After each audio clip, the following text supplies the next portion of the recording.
the Apostrophe Podcast Network. You're surviving life with Les Stroud.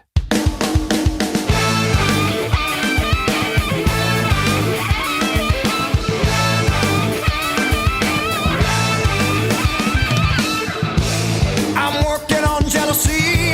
I'm not into hate. I'm working on anger, 'cause I'm not into rage. Go ahead and do this. Google Terry O'Reilly. If you do, invariably what will pop up first is a famous hockey player for the Boston Bruins. A Canadian, of course, because, well, all great hockey players are born in Canada, but I digress. Because I'm not talking about the 6'1", 200-pound ice bruiser and captain of the Boston team. I'm talking about another giant.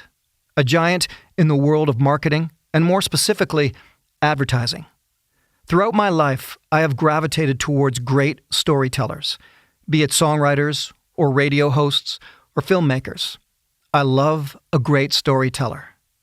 There are only a few who are utterly amazing and compelling, and Terry O'Reilly, the radio host, not the hockey player, is right up there at the top of the list.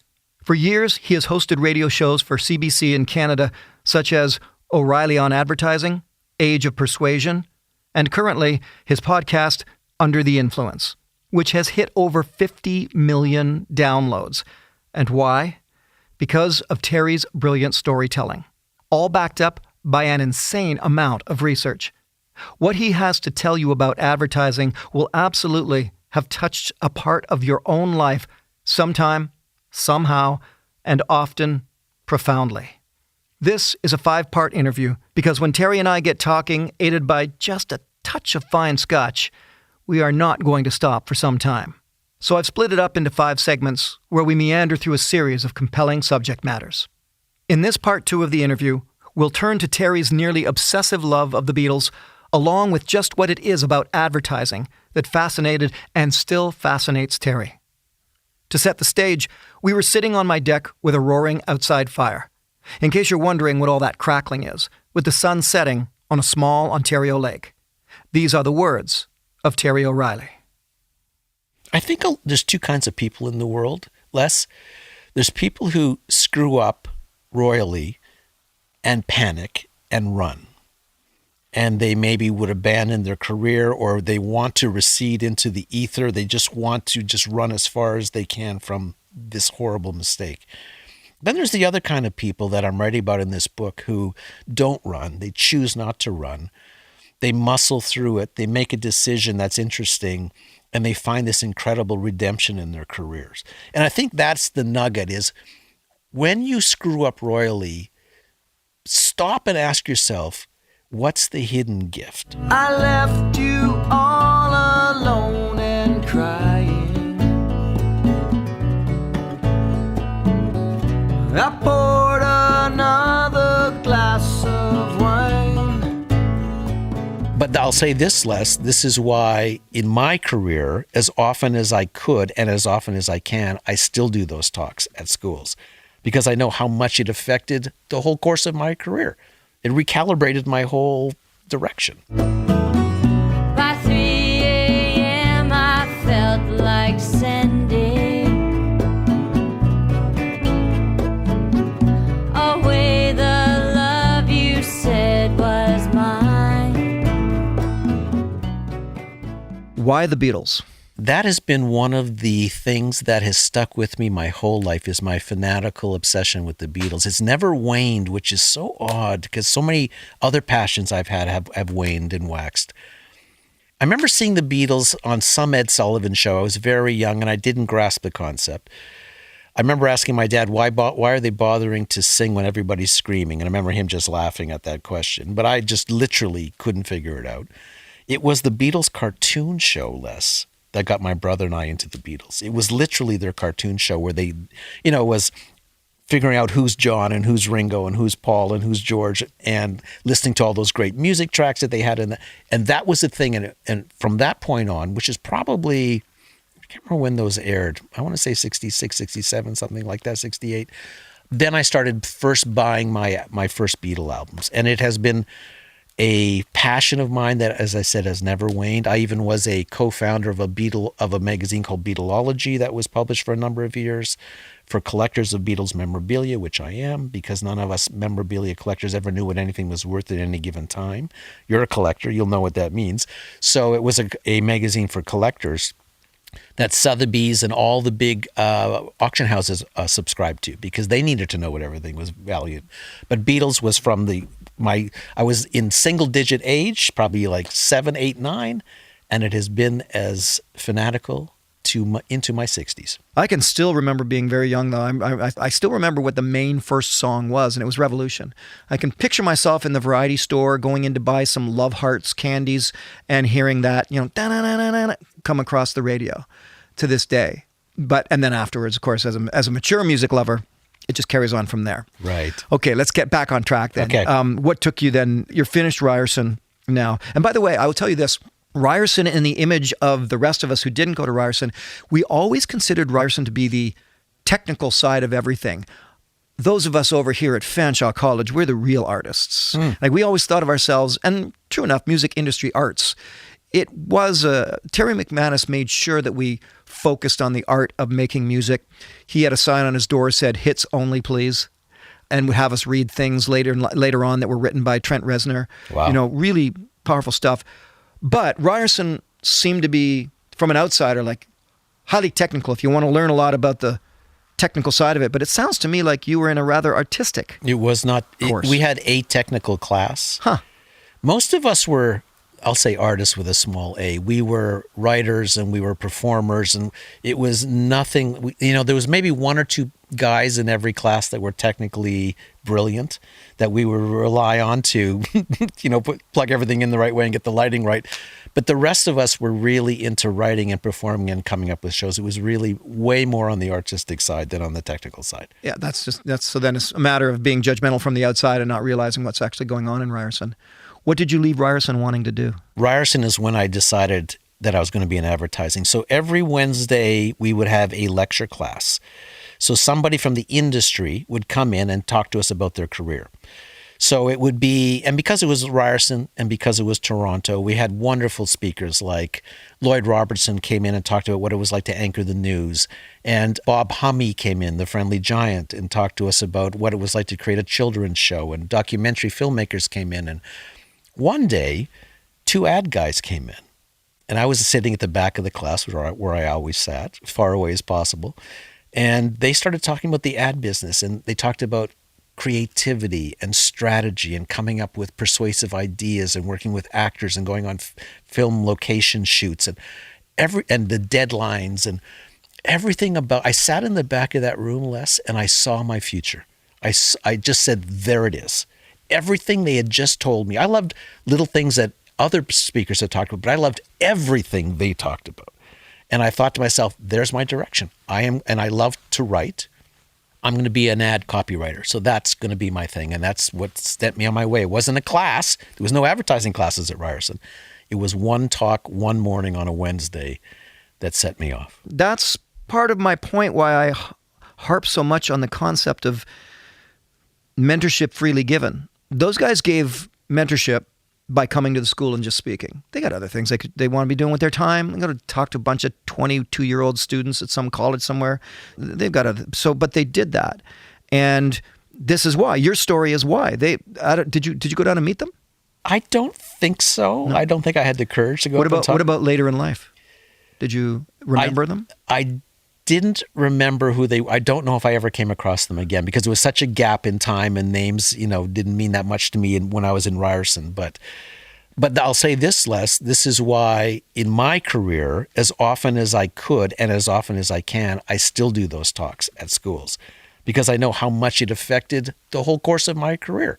It recalibrated my whole direction. What you say really matters, and it might be a 45-minute talk, but sometimes it's only one sentence that just puts someone right, oh my God, that connects with an individual. Why it's so important to go and learn and listen to people like that. Because yeah, you could be bored for 33 minutes, but then all of a sudden they just get down a road and you're going, whoa, they're talking right to my soul right now. Right. I've always valued that. in a very big way. This might be a stretch, but I'm pulling that into advertising because how vital it is for an advertiser to get something across to me in the 30 seconds they have me for, or 15 seconds. And yet, here I am very much lauding the effects of one line, one sentence, sometimes one look. I mean, do I have to eat the crust? That should have been, you should have actually written that, by the way. That should be in a commercial because it's perfect. I'll give you an example of what I'm referencing here when it comes to the more serendipitous version of it. It's almost like when they didn't mean it to happen. But I love when you hear a profound statement uttered in a silly movie, the silliest places. Right. An example of that, Men in Black.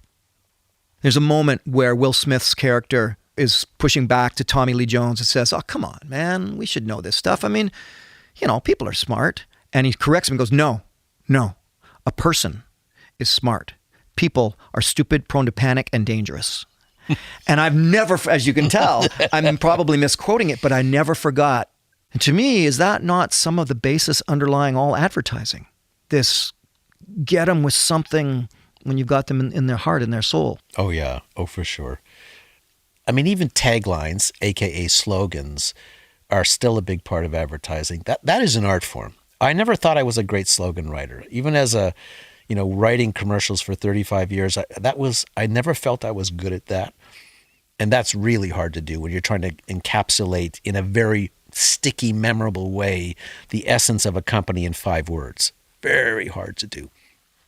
But a great line in a commercial, well, you see that often where just a commercial will take off because there's a funny line, like that great IKEA spot that I love where the woman says she thinks she's been undercharged and she goes running out of the store and yells, "Start the car!" to her husband because she thinks she's getting away with not paying full price for something when in fact IKEA was on sale. But anyway, start the car. Just a phrase like that in the right context became this meme and became this thing. And that spot ended up airing in many countries.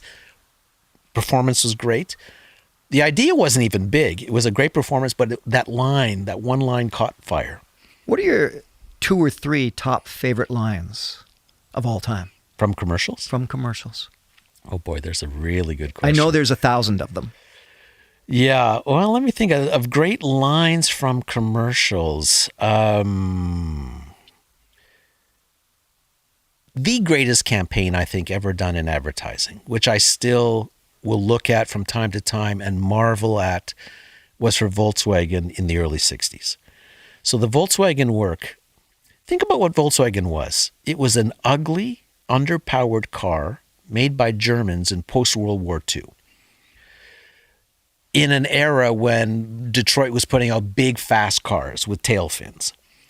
It lands in North America in 1949, the Volkswagen. It does not sell. Nobody wants to buy a Volkswagen. So Volkswagen changes advertising agencies, hires this great New York agency called Doyle, Dane, Bernbach, and they start doing this work for them. And they make the VW the most beloved small car in the world. And all the work they do for them, Les, is smart and funny and self-deprecating.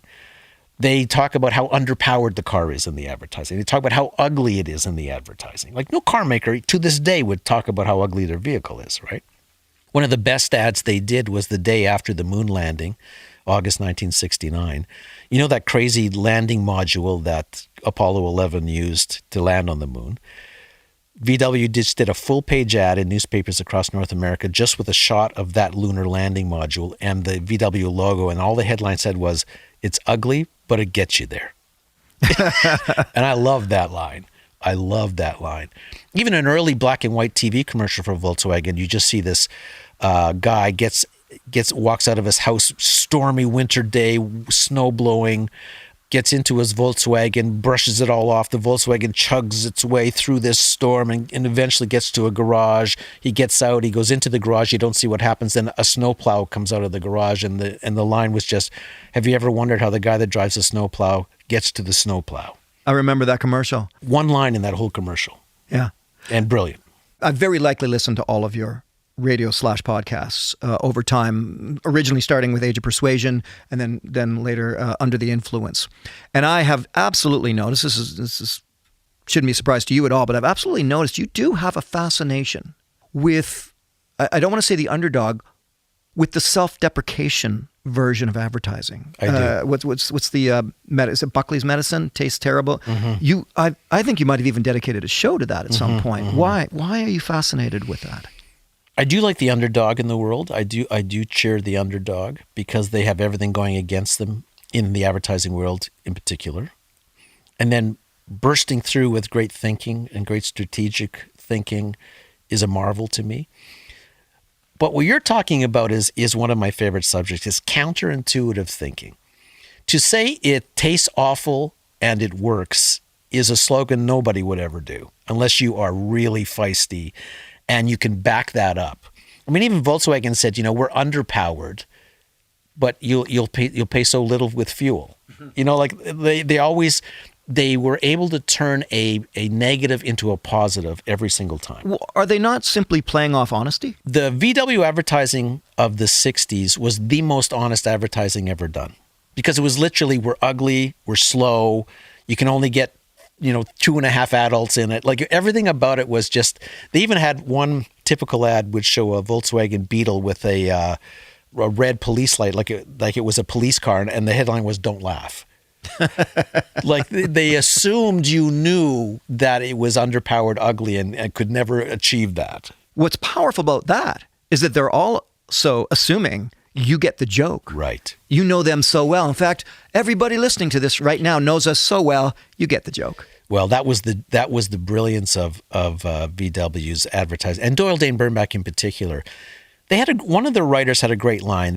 The line is, "Everybody out there has a 12-year-old mentality, and every 6-year-old has it." That was the line. I may be screwing it up a little bit, but what they were saying was, if you think there's a 12-year-old mentality out there, and a lot of advertisers said, I even heard that in some meetings, like don't forget, there's a 12-year-old mentality out there. What Doyle Dane Bernbach believed in was they assumed intelligence. They assumed the intelligence of the listener, of the reader, and they wrote to that. And that's why that work was so revered and so powerful and so effective. That is a thing we have in television, even in documentary film work, in producing for the Discoveries and the Nat Geos of this world. I have been in meetings where they've said, "What about the fat guy in Wisconsin?" Yeah, and how do you deal with that? I walk out. I walk away. Now, I'm not so cool that I might walk out in that moment. It's over in my brain. We're done here. As a creator, my thing is I cannot live with myself if I'm going to produce pablum for the masses. Yeah. As Volkswagen does. I would rather assume intelligence. And if there isn't any there, well, maybe I can help elevate them a little. That's how I approach filmmaking is, hey, I get this, and if you want to accuse me of being a little cerebral, okay. I'm good with that. Yeah. For the podcast today, from my music catalog, this happens to be a favorite of Terry's lovely wife, Debbie.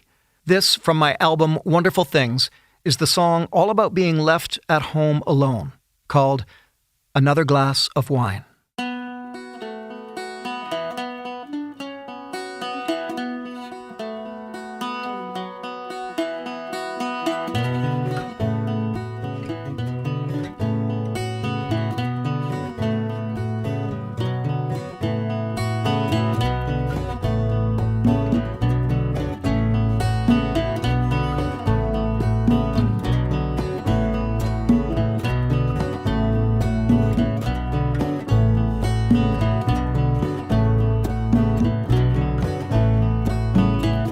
Last night you waited for forever. You bared a witness to the time. I left you all alone and crying. I poured another glass of wine. The girl next door is moaning softly. Apartment walls are too damn thin. I hear her sexual excitement.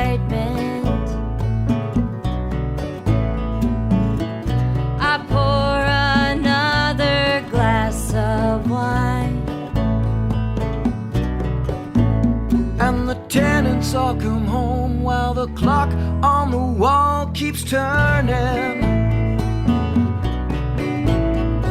It's getting pretty hard to believe I'm anything but used.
The tenants all come home while the clock on the wall keeps turning.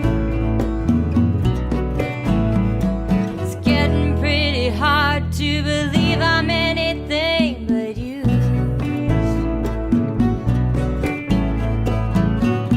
I got the text that you're not coming. I poured another glass of wine. By 3 a.m. I felt like sending away the love you said was mine. I'm having coffee on the corner. I say that I'll be coming soon. You tell me not to wait for sunset. I poured another glass of wine. And I poured another glass of wine. I poured another glass of wine. I poured another glass of wine. I poured another glass of wine. I poured another glass of wine. I poured another glass of wine.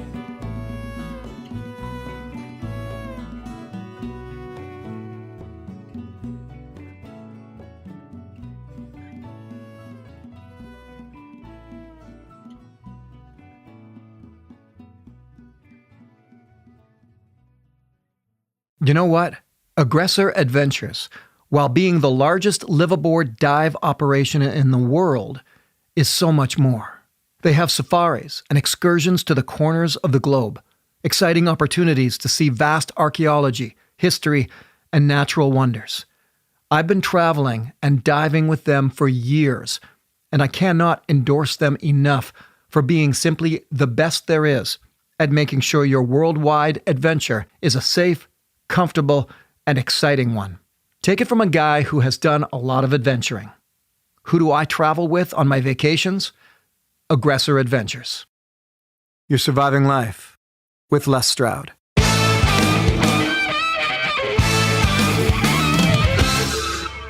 You know what? The biggest fights in the advertising world between advertising agencies and their clients is about creativity. But the real fight always is, in my experience over the years, is when the client says in the meeting, it's really funny, but no one will get it. That kind of a line. Which I would always fight back saying, you got it. Yeah, So, exactly. you know, they would assume that they're much smarter than the average person out there, which I always fought. I'm sure you'll back me up on this, Les. In order to get your greatest work through, you have to put on your armor. You have to fight for if it's safe, it's an easy sell. But if it's fresh or if it's interesting or if it's bold, you have to literally fight for it. And I fought for every award-winning commercial I ever had anything to do with. It shaves, I think, years off the end of your life maybe, because it's a hard fight. And it's not yelling I'm talking about. It's standing firm for what you believe in, right? Being willing to walk out of the room. Being willing to walk. Being willing to say no. Being willing to lose what you flew down to Silver Spring, Maryland to get. Right. It's tricky. I referenced this earlier. I was on the phone with a producer who we liked working together. We wanted to do something together. And I said, well, I got this one idea. And this is actually what I said. I said, we could pull it off pretty quickly. And there's no doubt it would make a crap load of money. But I don't know. I don't really want to do that. I want to do this other thing over here, yada, yada, yada. And she started laughing. She goes, oh my God, Les, do you realize what you just said? You've got something we could produce really quickly and make a shitload of money, and that's why you don't want to do it. Yeah, that's exactly why I don't want to do it. Converse that now, okay. Again, another moment of mine. And one recently, actually, within the last, within the span of the COVID pandemic, I was on the phone with Discovery Channel, and they were almost, I thought, about to say yes to reigniting a television series I did called Beyond Survival. For the backstory, it's a series about me going out and not only surviving with indigenous cultures, but I also partook in all these ancient earth ceremonies. I drank ayahuasca, I did seed ceremonies and voodoo ceremonies. I was scarified in Africa, tattooed in Indonesia with a stick and a nail. I loved it. It's still my best documentary work to date. By the way, tangent comment, why didn't I do season 2? There was a gatekeeper. There was a gatekeeper between me and the network. This particular gatekeeper was a born-again Christian and didn't like the ceremonies. Pagan? And he just said, well, because they were, a voodoo ceremony. Right. He said, no, we just can't be doing any of that. And I thought, his name was Bill, and I thought, come on, Bill. And I couldn't really dance around him. And I never did a season 2 of this Beyond Survival. Okay, so that's the segue. It leads up to where I am bunch of years later, and I talking to Discovery. I said, that series Bill's long gone now, now, right? Right. Oh, we loved that series, Les. Yeah, okay, let's talk about doing it again. Fast forward to a phone call. This will feed into what we're talking about here. Pablum for the masses, if you will. And she said, Les, we've had a meeting, and yeah, everybody loves this so much, but we were thinking we really want to stay in the wheelhouse with what's working for us right now, and so we're wondering, do you have anything with nudity or a title that makes people go, whoa? And if you can hear the sound of my heart breaking all over again, my heart I placated her off the phone. I walked into the other room in this house where we are now. Caroline had just come off of jet lag and was lying down. I lied down beside her. I said, you know what? I think I just quit TV. And my point being, this pablum for the masses way of producing things, this easy, mindless, mind-numbing way of being creative, I've never been able to buy into. So this all leads me to a question that I asked you once before. Why is it there? Why is there such horrifyingly bad, low-grade, honestly insulting advertising? Why? Why is it still there when awards are given to such brilliance? There's a lot. That's a complicated question with a complicated answer. There's a lot of variables there. You're only as good as your client, for starters. I mean, if you have a really smart, wonderful client, you will do wonderful, smart work for them. If you have a brave client, you'll do brave work. You don't win all the battles. When I was saying you put on your armor, you don't win all the battles.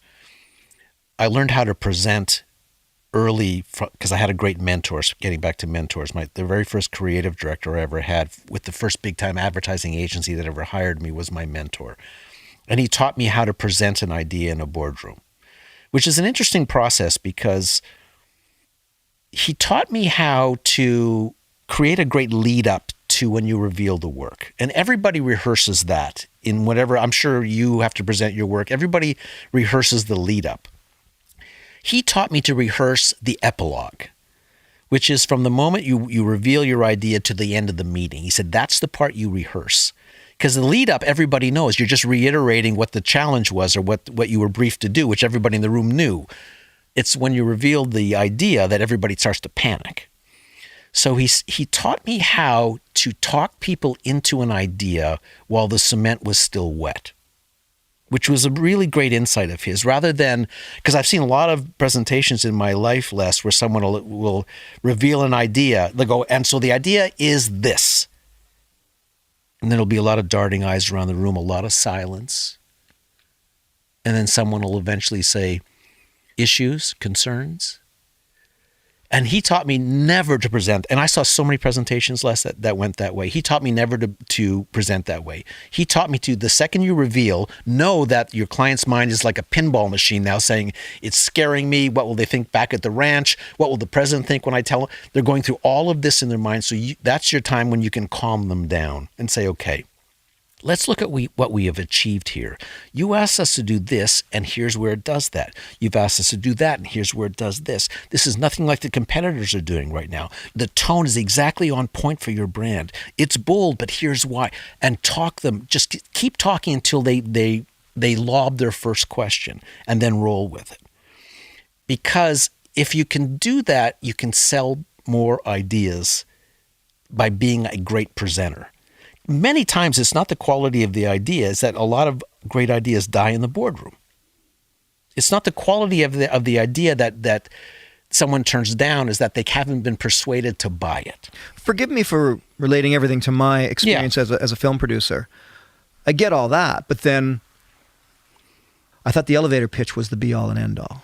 An elevator pitch is great when you're, for a lot of different reasons. I love elevator pitches because it makes you focus your mind on what the essence of an idea is. Explain what it is again.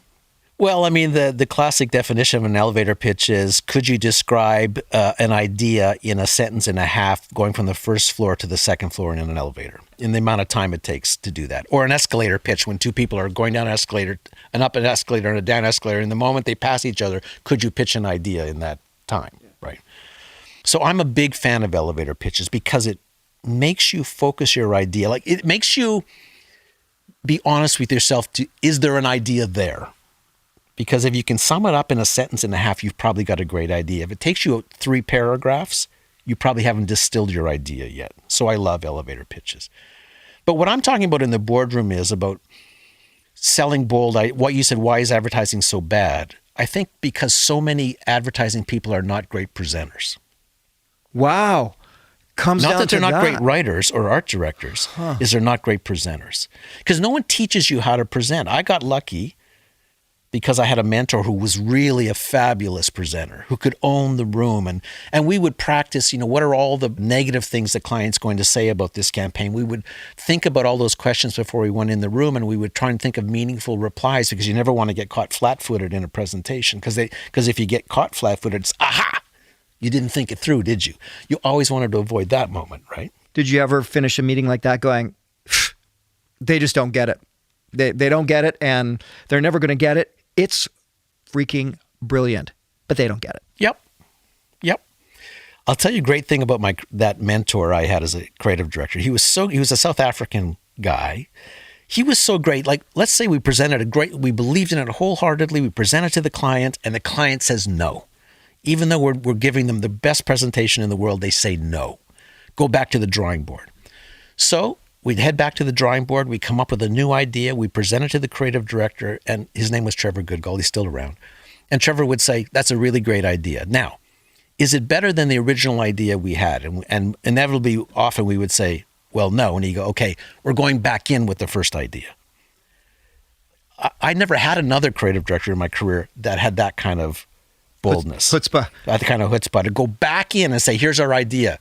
And then you present exactly what you presented to them 2 weeks before. I can't remember what the examples are, but I remember you telling stories like that also. We never lost an account doing that, by the way, which is an interesting insight, because you would think, you could probably pull it off twice and then they'll fire you. We never lost an account. Well, people sometimes have to feel your confidence in an idea, right? Exactly. If you can exude this confidence, it's contagious. I agree with that. And I think you can get them on occasion to just say, well, man, Les is so fired up about this. Let's just go with him, see how this works out. Right. You can bring them into that. I'll tell you a story. I wouldn't do pitches. You can imagine I'm an okay presenter, but I never did them. I had a bit of a arrogance about me as a producer. I'd call up Discovery, or I'd send an email and say, here's my idea. Wow. By email. By email, even. Yeah, I'd say this. Well, I used to think if they don't get it in that email, talk about an elevator pitch. If they didn't get that email, I'm not going to. Well, here's what I refuse to do. I refuse to send them 17 pages with glossy photos and a lot of hyperbole about how this Survivorman series is going to be the next best thing. I refuse to do that. But I was in a point one time where I needed them to allow me to spread my wings. And I wanted to do the series on Bigfoot, and I wanted to do the Beyond Survival series, and I wanted to do these other series. But let's face it, in the end, still Les Stroud. And it was still, all of them still had me on camera, and they all still had me filming myself and being in adventurous situations. So I went down there, first time ever in my entire career, and I was already, this is like 15 years into doing what I was doing, but I wanted to move forward with a bunch of sort of different initiatives. And I went down there, first time ever, went down to Silver Spring, down there lots of times. It's the first time I went down for a pitch. Got in there, I said, I want to pitch to you guys. I got something I want to pitch to you. And I went down, I had 4 of them in the meeting room, had a dry erase board. And I said, look, these are the varying ideas that I have that are going to keep me excited as an artist, as a creator. Not that you give a crap, but this is what I care about. And I wrote down, I like Survivorman Bigfoot, Survivorman Beyond Survival, Survivorman. And I had all this stuff, right? Because I knew all they wanted from me was more shelter building and fire starting. That's all they wanted, which, come on, guys, grow up. It's been 15 years. That's all they wanted. So I wrote all these down, and I there was about 8 or 9 titles. They all started with Survivorman. And I said, now, I know that this thing on this dry erase board makes you nervous because you see me doing Survivorman and Son, and you see me doing Survivorman Bigfoot and Survivorman Beyond Survival. But let me show you what the fans see. And I walked over to the board, and I took an eraser, and I went, in one fell swoop, I went down the board, erasing everything after the word Survivorman. I said, there, they see 47 Survivorman episodes. And they said, done. And then that was it, done. Well, that's a persuasive presentation. Oh, right? It was addendum. That was a Friday. And the main person of Discovery poked her head in for a minute. Hi, Les. Good to see you again. Oh, nice to see you too. Yeah, okay. Well, you guys carry on here. She closed the door and she left. Right? A few minutes. On the Monday, everybody who was in that room was fired. What? Yes, and I didn't get anything. And then she called me back. The big wig called me up and said, so Les, I know you had a big long meeting in there with Andrea. Can you just sum it up in a couple of minutes what you said? And I said, no, I can't. I can't at all. So I've got a bunch of stuff for you. Either you want me on your network or you don't. Like I was pissed. So the presentation thing, that's the one and only one I've done in my whole career. And that was a good one. It was a good one. I will say that. I wish I'd filmed it, you know. Yeah. So, I mean, but to live and die on your presentations like you've had to do. In the advertising industry, you are in one presentation after another. Oh. I just look at it as that was my career. It's just what it was. You went from one presentation to another and you had to get better and better at it. A lot of people were not good at it. A lot of people would not present their own work. They'd have to have someone else present it because it just wasn't their thing. They could be a brilliant writer, but couldn't get up in front of a boardroom. You had to have so much chutzpah. I remember going into my first presentation at Labatt Brewery for this big, big campaign that they were considering us for. They hadn't hired us. And it was a boardroom table, the longest boardroom table, Les, I've ever seen in my life, the most highly polished. There had to be 30 people around this table, 15, maybe even more than that. As far as you could see, there were people down this table. And I was a young guy in my 20s having to get up in front of all these experienced beer guys and try to talk them into buying this big campaign that if they bought it, we would win the business. And I'm 27 years old. So, I mean, you had to get courageous, you had to get bold. A lot of people were not comfortable in that scenario of getting in front of people, standing up, being the focus of attention, and being able to do that. And here's the thing, Les, I mean, I am intrinsically an introvert. For introverts like me, it takes every molecule of your body to get up in front of a Labatt boardroom and do that thing. But I knew in my career that I had to learn how to do it because my batting average would be 200 instead of 700 if I didn't learn how to present. I am intrinsically an introvert. Terry has a brand new book out, My Best Mistake. It is a brilliant take on the art of moving on from and making the most out of your biggest/best mistake. That's the end of part 2, the opening up of Terry's professional world. If you like this podcast, check out my interview with the legendary producer Mike Klink, or the rest of this interview with Terry O'Reilly. This podcast is, as the saying used to go, brought to you by Aggressor Adventures. Choose your adventure. Surviving Life with Les Stroud is presented by the Apostrophe Podcast Network and is mixed by Keith Ullman. You're surviving life with me, Les Stroud. Please subscribe to my YouTube channel, Survivorman Les Stroud, as I have hundreds of videos there and more going up every week. From Survivorman Archive to Bigfoot to wild harvesting tips to urban disaster survival. It's all there and it's all free. My brand new series, Wild Harvest, featuring local foraging and turning those wild edibles into sumptuous dishes, is now on National Geographic Asia, PBS stations in the United States, and Cottage Life Television in Canada. Woohoo! Beautiful little rainbow. Dinner. This perhaps is the most incredible kitchen scenario I've ever had. When you start getting involved in local foraging and bringing the ingredients home and playing with them in the kitchen, can you create a dish where the domestic ingredients don't overshadow the wild ingredients? Hey there! Oh! Go on! Now the job's getting fun. This dish is a showcase of how great these foraged ingredients come together. It's the best when it's its own flavor. When you're making something with a wild edible, you're nailing it and not losing the wild flavor. Sometimes it is about the ingredients. The brand new special, Surviving Disasters with Les Stroud, is now on a PBS station near you in the United States or on my YouTube channel. What the heck is going on? Holy! It felt apocalyptic. No radio, no TV. It happened almost instantly. No one was prepared for this. A lot of people just don't think it'll happen to me. It's basic human nature not to want to think about things that will scare us. If you wait until you need to be prepared for something, you're already too late. Anybody want to know what it's like during a hurricane?